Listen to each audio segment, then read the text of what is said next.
H1B પર અમેરિકામાં job કરતા એક ઇન્ડિયનના વિઝા એવા વિચિત્ર સંજોગોમાં કેન્સલ થઈ ગયા છે કે જેની કોઈ કલ્પના પણ ન કરી શકે. આ એનઆરઆઈ સાથે જે કંઈ થયું તે અંગે સોશિયલ મીડિયા પર લખાયેલી એક પોસ્ટમાં જણાવાયું છે કે તેને ટ્રાફિકનો નિયમ તોડવાના કેસમાં $600નો દંડ નિયત સમયમાં ન ભરતા તેના વિઝા રિવોક કરી દેવામાં આવ્યા હતા. આ પોસ્ટમાં એવી પણ સલાહ આપવામાં આવી છે કે ટ્રાફિક ફાઇનને સિરિયસલી ન લેવાનું ખૂબ જ ગંભીર પરિણામ આવી શકે છે અને તેને લીધે અમેરિકા છોડવું પડે તેવી સ્થિતિ પણ સર્જાઈ શકે છે. જેની સાથે આ બનાવ બન્યો છે તે એનઆરઆઈ કોર્ટની ફર્સ્ટ હિયરિંગમાં હાજર રહ્યો હતો, જ્યાં જજે તેને $600નો દંડ ફટકાર્યો હતો. જોકે કોર્ટમાં હાજર થયા બાદ આ શખ્સ નવા અપાર્ટમેન્ટમાં શિફ્ટ થઈ ગયો હતો, જેથી તેને કોર્ટની નોટિસ નહોતી મળી અને તે ડેડલાઇન પૂરી થઈ ગઈ ત્યાં સુધીમાં દંડ પણ નહોતો ભરી શક્યો. આખરે આ માહિતી DHSના ડેટાબેઝમાં અપડેટ થઈ ગઈ હતી અને $600ના દંડને કારણે તેના વિઝા રદ કરી દેવાયા હતા. વિઝા રદ થયા બાદ આ શખ્સને પોતાનાથી અજાણતા થઈ ગયેલી ભૂલનો પારાવાર પસ્તાવો થઈ રહ્યો છે, પણ હવે તેમાં કશું જ થઈ શકે તેમ નથી. અમેરિકાના ઇમિગ્રેશન લો અનુસાર જો વિઝા હોલ્ડરે કોઈ પણ ગુનો કર્યો હોવાની માહિતી મળે તો તેના વિઝા રદ કરી શકાય છે. ખાસ તો દારૂ પીને ડ્રાઈવ કરતા પકડાયા હોય કે પછી ટ્રાફિક ફાઇન પે ન કર્યો હોય તો પણ વિઝા રિવોક થઈ શકે છે. 2025માં ટ્રમ્પે સત્તા સંભાળી ત્યારે ક્લોઝ થઈ ગયા હોય તેવા કેસોનો હવાલો આપીને પણ હજારો સ્ટુડન્ટ્સના વિઝા રદ કરવામાં આવ્યા હતા. જોકે વિઝા સ્ટેમ્પ રિવોક થવાનો અર્થ એવો પણ નથી થતો કે સ્ટેટસ પણ રદ થઈ ગયું.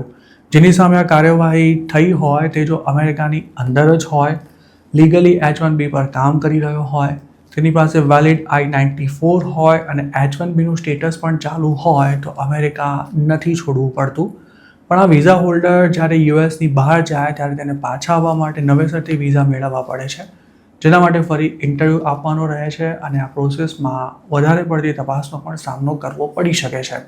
આ જ કારણસર ટ્રાફિકના કેસમાં કોર્ટમાં ગેરહાજર રહેવાનું કે પછી દંડ ન ભરવાનું ગંભીર પરિણામ આવી શકે છે. આવા મામલામાં કોર્ટ બેન્ચ વોરંટ ઇસ્યુ કરી શકે છે અને તેની માહિતી નેશનલ ડેટાબેઝમાં અપડેટ થતાં જ કેસ ઇમિગ્રેશન ઓથોરિટી સુધી પહોંચી જાય છે.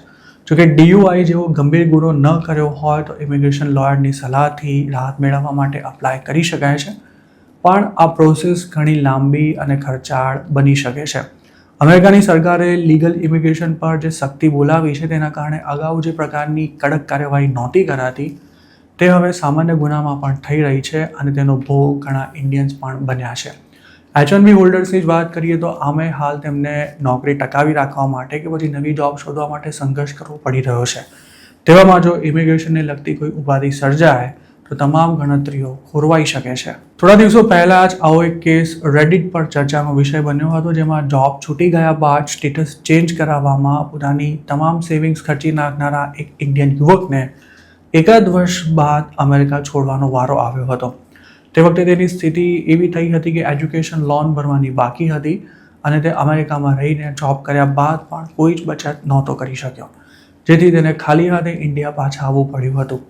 અમેરિકામાં જો કોઈ વિઝા હોલ્ડરે ગુનો કર્યો હોય કે પછી તેના નામનું વોરંટ નીકળ્યું હોય, દંડ ભરવાનો બાકી હોય અથવા તો તેને ભાગેડું જાહેર કરાયો હોય તો તેના માટે ફરી યુએસના વિઝા લેવું ખૂબ જ મુશ્કેલ બની શકે છે.